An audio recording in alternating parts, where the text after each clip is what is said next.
നമസ്കാരം.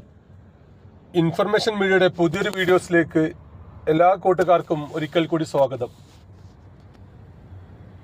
ഒരുപാട് ആളുകൾക്ക് സംശയമുള്ള കാര്യമാണ് സ്ത്രീകൾക്കുള്ള 1000 രൂപയുടെ പെൻഷൻ പദ്ധതിയുമായി ബന്ധപ്പെട്ട കാര്യം. അതിന് പറ്റിയ കാരണം അപേക്ഷിച്ച ഒട്ടുമിക്ക ആളുകൾക്കും പെൻഷൻ പണം ലഭിച്ചു. എന്നാൽ ഏകദേശം കുറച്ച് ആളുകൾക്ക്, ഏകദേശം 30% ആളുകൾക്ക് പെൻഷൻ ലഭിച്ചിട്ടില്ല. പല ആളുകൾക്കും അത് റിജക്റ്റ് മെസ്സേജുകൾ വന്നു. അതിനുശേഷം അവർ വീണ്ടും അക്ഷയ കേന്ദ്രങ്ങളിൽ പോയി സബ്മിറ്റ് ചെയ്തു. എന്നാൽ ഇപ്പോഴും പെൻഷൻ ലഭിക്കുന്നില്ല. അതുപോലെ തന്നെ ഇപ്പോൾ സബ്മിറ്റിൽ നിന്ന് മാത്രം കാണിക്കുന്ന ഒരുപാട് ആളുകളുണ്ട്. ഇങ്ങനെ കാണിക്കുന്നവരെല്ലാം എന്തെല്ലാം കാര്യങ്ങളാണ് ചെയ്യേണ്ടത്, അവർക്ക് 1000 രൂപയുടെ പെൻഷൻ ലഭിക്കാൻ എന്തെല്ലാം കാര്യങ്ങൾ മുൻകൂട്ടി ചെയ്യേണ്ടി വരും, ഈ പെൻഷനുമായി ബന്ധപ്പെട്ട പുതിയ അപേക്ഷയുമായി ബന്ധപ്പെട്ട കാര്യങ്ങളെക്കുറിച്ചുമെല്ലാം വളരെ വിശദമായി നോക്കാം. അതിനു മുന്നോടിയായി ഇൻഫർമേഷൻ മീഡിയയുടെ വീഡിയോസ് നിങ്ങൾ ആദ്യമായിട്ടാണ് കാണുന്നതെങ്കിൽ ചാനൽ സബ്സ്ക്രൈബ് ചെയ്യാൻ മറക്കരുത്. നമ്മുടെ ഈ ചാനലിൽ ഒരു തരത്തിലുള്ള മതപരമായ കാര്യങ്ങൾ, രാഷ്ട്രീയപരമായ കാര്യങ്ങളൊന്നും വരുന്നതല്ല. ഗവൺമെൻറ്റിൽ നിന്ന് ലഭിക്കുന്ന സേവനങ്ങൾ, ആനുകൂല്യങ്ങൾ, അറിയിപ്പുകൾ എന്നിവയെക്കുറിച്ച് മാത്രമായിരിക്കും വീഡിയോസുകൾ വരുന്നത്.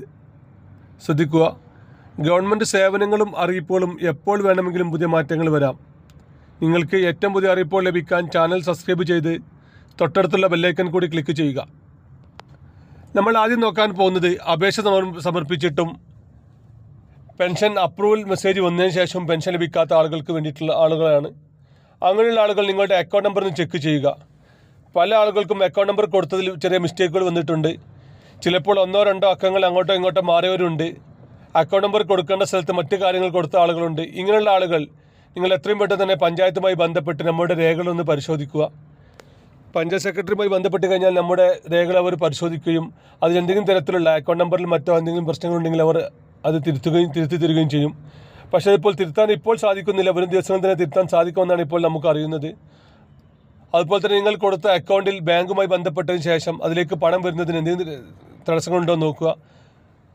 10 വർഷങ്ങൾക്ക് മുമ്പ് എടുത്ത അക്കൗണ്ട് ആണെങ്കിൽ പല ആളുകളുടെയും അക്കൗണ്ട് ഫ്രീസ് ആയിട്ടുണ്ട്. അങ്ങനെയുള്ള കാര്യങ്ങൾ പ്രത്യേകം ശ്രദ്ധിച്ച് അതിനുള്ള കാര്യങ്ങൾ കൂടി ചെയ്യുക. അതുപോലെ തന്നെ ഇപ്പോഴും സബ്മിറ്റഡ് എന്ന് കാണിക്കുകയാണെങ്കിൽ നിങ്ങളുടെ അപേക്ഷ നമ്പർ പഞ്ചായത്തുമായി ബന്ധപ്പെട്ട് കഴിഞ്ഞാൽ അവരത് പെട്ടെന്ന് തന്നെ വെരിഫൈ ചെയ്ത് അപ്രൂവ് ചെയ്യുകയും ചെയ്യുന്നുണ്ട്.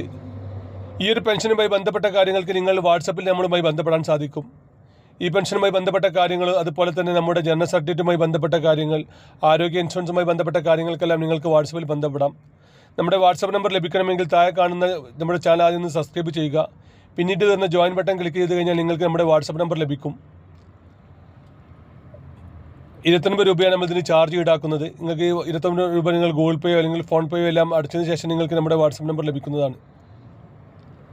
അതുപോലെ തന്നെ ഇപ്പോഴും ഈ ഒരു പുതിയ പെൻഷൻ അപേക്ഷ സമർപ്പിക്കാൻ സാധിക്കും. നിലവിൽ മഞ്ഞ, ചുവപ്പ് റേഷൻ കാർഡുള്ള സ്ത്രീകൾക്കായിരുന്നു പെൻഷൻ അപേക്ഷ സമർപ്പിക്കാൻ സാധിച്ചിരുന്നത്. അങ്ങനെയുള്ള ആളുകൾ ഇപ്പോൾ ചുവപ്പ് റേഷൻ കാർഡിന് അപേക്ഷിച്ച് ചുവപ്പ് റേഷൻ കാർഡ് അപ്രൂവലായ ആളുകൾക്കും ഇപ്പോൾ ഈ ഒരു പെൻഷൻ അപേക്ഷ സമർപ്പിക്കാൻ സാധിക്കും. ഇതൊരു പെൻഷൻ രൂപത്തിലുള്ള പദ്ധതി ആയതുകൊണ്ട് തന്നെ ഏത് സമയത്തും അപേക്ഷിക്കാം. എല്ലാ മാസവും പെൻഷൻ ലഭിക്കുന്ന രീതിയിലായിരിക്കും സർക്കാർ ഇത് മുന്നോട്ട് കൊണ്ടുപോകുന്നത്. ഇപ്പോൾ 1 മാസത്തെ ഗഡുവാണ് ഇപ്പോൾ ഒട്ടുമിക്ക ആളുകൾക്കും ലഭിച്ചിട്ടുള്ളത്. അടുത്ത ഗഡു വരും ദിവസങ്ങൾ തന്നെ ഉണ്ടായിരിക്കും. അതുപോലെ തന്നെ ഫെബ്രുവരി മാസത്തിലെ ക്ഷേമ പെൻഷൻ 2000 രൂപയുടെ വിതരണം ഇന്നലെ തുടങ്ങിയിട്ടുണ്ട്. ഇന്നലെ ഇന്നുമായി ഒട്ടുമിക്ക ആളുടെയും പണം അക്കൗണ്ടിൽ എത്തിയിട്ടുണ്ട്. പെൻഷൻ പണം ഇതുവരെയും എത്താത്ത ആളുകൾ എന്തെല്ലാം കാര്യങ്ങൾ ചെയ്യണമെന്നതിനെ കുറിച്ചുമെല്ലാം നമ്മുടെ അടുത്ത വീഡിയോസുകൾ വരുന്നതാണ്. ഇതുപോലത്തെ പെൻഷൻ സംബന്ധമായിട്ടുള്ള വീഡിയോകൾ, ആരോഗ്യ ഇൻഷുറൻസുമായി ബന്ധപ്പെട്ട കാര്യങ്ങൾ, റേഷൻ കാർഡുമായി ബന്ധപ്പെട്ട കാര്യങ്ങളെക്കുറിച്ചുമെല്ലാമാണ് നമ്മുടെ ചാനൽ വീഡിയോസുകൾ വരുന്നത്. വീഡിയോ വീണ്ടും കാണാൻ ചാനൽ സബ്സ്ക്രൈബ് ചെയ്തിട്ട് കൂട്ടുകാരിലേക്ക് ഷെയർ ചെയ്ത് കൊടുക്കുക. നമുക്കൊരു പുതിയ വീഡിയോസുമായി കാണാം. അതുവരേക്കും എല്ലാ കൂട്ടുകാർക്കും നന്ദി, നമസ്കാരം.